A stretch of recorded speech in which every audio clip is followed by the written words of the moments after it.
flats need more. Tryna make up for the fall. The Jakes wanna take man's pay. I can't let them take no more.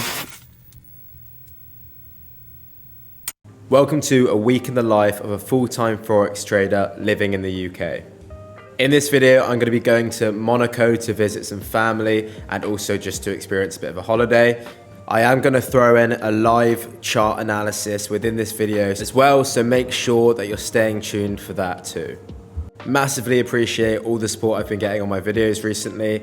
If you are wanting to see more like this, then make sure to click that subscribe button with notifications on.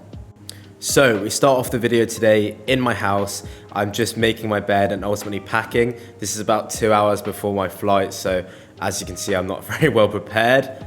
Mainly packed shorts and shirts, and then also really committing to that Monaco look with the curtains recently. Not sure how long they're gonna stay when I'm back in the UK.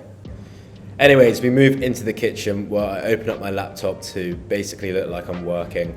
Ultimately, I'm just going on a couple mentoring calls and also doing some chart breakdowns to see if there's any type of positions that I'd be looking at when in Monaco.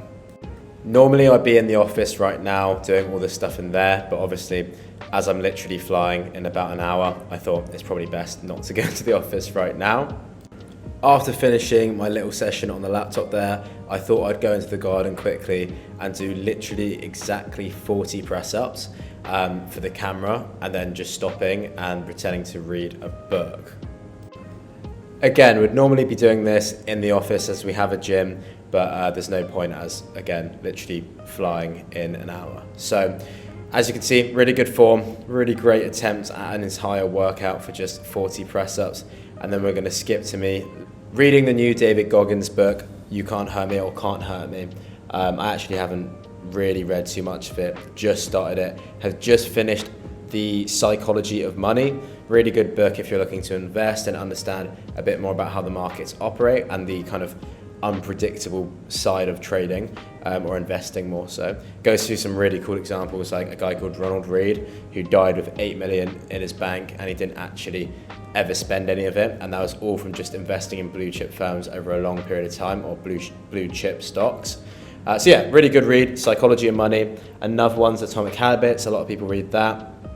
Another one is Think and Grow Rich, and the one I'm reading at the moment, is David Goggins. So now it's time to actually get ready and get moving. We say goodbye to my dog. No, sit, sit down.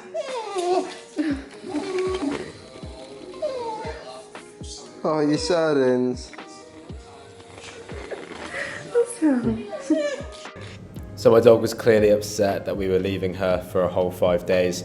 And now it's time to get a haircut because I thought I wanted to look a bit good in Monaco in those shirts that I bought. And as you can see, Emily, my girlfriend, has done a really good job at filming that precise trim. Now we arrive to London Heathrow, where we're getting a flight ultimately. Here's some footage of literally just the airport and Emily messing about with the ticket machines and a katsu curry before we headed off in the British Airways flight.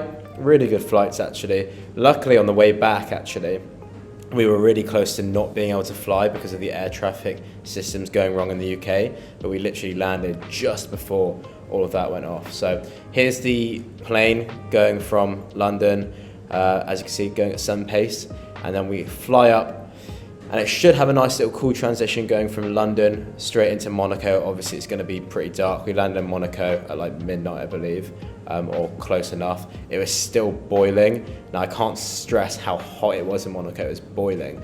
Literally wherever you go, sweating everywhere. Looked like I was really unfit. But no, ultimately we're here now, we're in Monaco, we're flying to the apartment. I'm staying with my sister's boyfriend, who has a really cool job, really awesome lifestyle living in Monaco.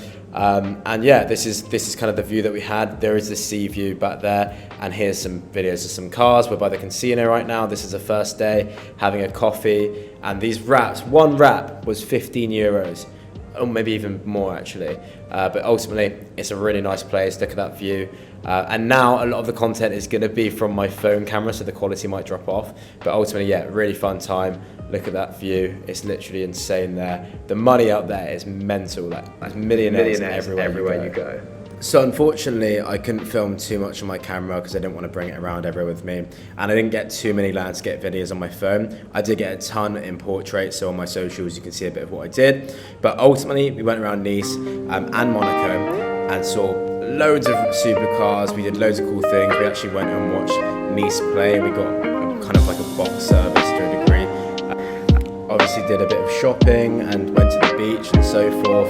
As I mentioned, here's some of the supercars, and yeah, this is Nobu. Then we went, like I said, we went to the football.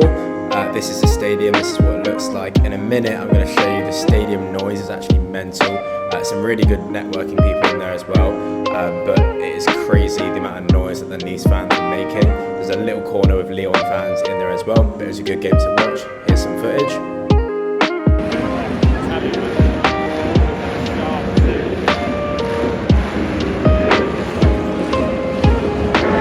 Completely forgot, but we also went to Nicky Beach, which is a really cool corner. It's on the F1 corner, and then also we got to go into this garage basically where Josh worked, and there was a ton of supercars there. Right guys, so we are back in the office, back in the UK unfortunately. Monaco is great. It's a bit of an eye-opener to the amount of money that's out there. Very small fish in a very big ocean. But ultimately now I'm going to break down GU, which is the pair that I specifically trade. It's been a really rough month for August. I haven't really taken any positions. Obviously Monaco's helped because I've been away. But yeah, I think it's been a rough month in general for trading. I've seen a lot of traders comment about the harsh conditions of the markets.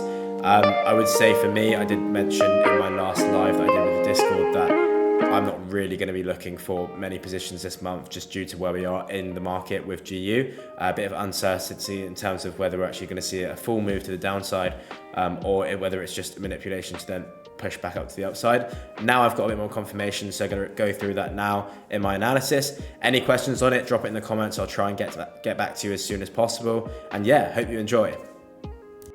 Okay, cool. So I've done my analysis obviously already. Basically what I was waiting for was a clear kind of close below this low. Reason being is because on the daily, well for me, it's a clear, God, can't get my words out there, clear change of character. What I'm interested in is either a continuation from one of these points. I'd be quite concerned if it gets all the way back up to this point, and I would have to kind of completely reevaluate. But for me, I'm now looking for a move to the downside, so I'll be favouring shorts for any positions I look into.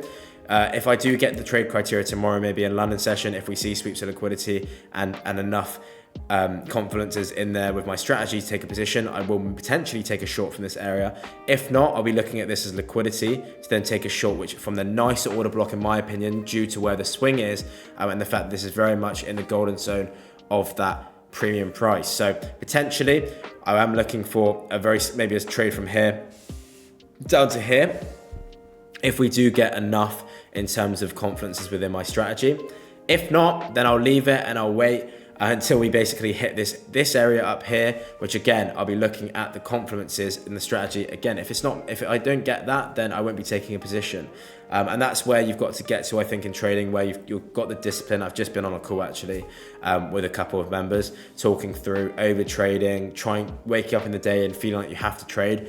Every trader gets that, but it's having the discipline and patience to only trade where you know you want to trade. If you're doing weekend analysis, if you're doing weekly analysis, your point of interest, should be where you're taking positions from. Why are you trying to take a position every day? If it's not in this area, like it hasn't been for the last 1, 2, 3 days, why would I take a position in those days? As much as I do probably expect price to come up and hit these areas, it's not with my directional bias. My direction, the market is telling me it's bearish currently.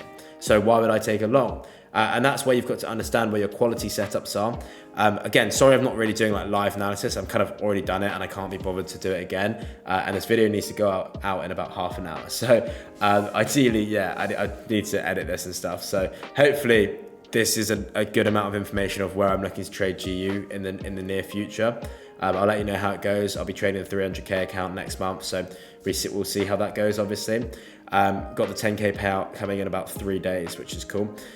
And yeah, other than that, there's not really too much to go off. This is ultimately my analysis. Obviously, the lower time frame analysis is going to be more relevant with my strategy and my execution, but that'll come when it comes. If I do take a trade, I'll analyze it and post it on here.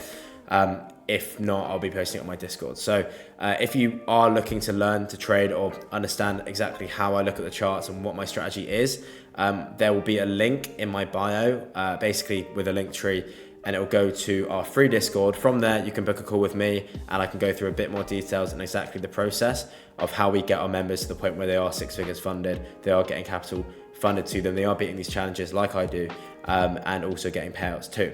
Okay. Cool, so that was obviously a very quick breakdown of my analysis that I'd already done, but hopefully that gave you a bit of an insight of what I'm looking to trade in the next couple of weeks. Obviously, you never know with the market, we might get some really big fundamental news that shifts the market in the opposite direction. I can't really see the TAs lining up for any sort of bullish movement in terms of taking out the high. However, it could do. You never know with trading, you're never going to be 100% right. You can't really predict the markets, only react to what we're given. Like I said, looking at my points of interest and waiting for my strategy to play out. Okay, so that's what I'm looking at. If you did enjoy the video, make sure to leave a like and subscribe. It really helps out. I'm trying to build up enough motivation to basically post weekly. I will try to. Obviously, it's just time consuming. But luckily now we've got a bit of a team around us to be producing at least one video a week. Cheers, guys.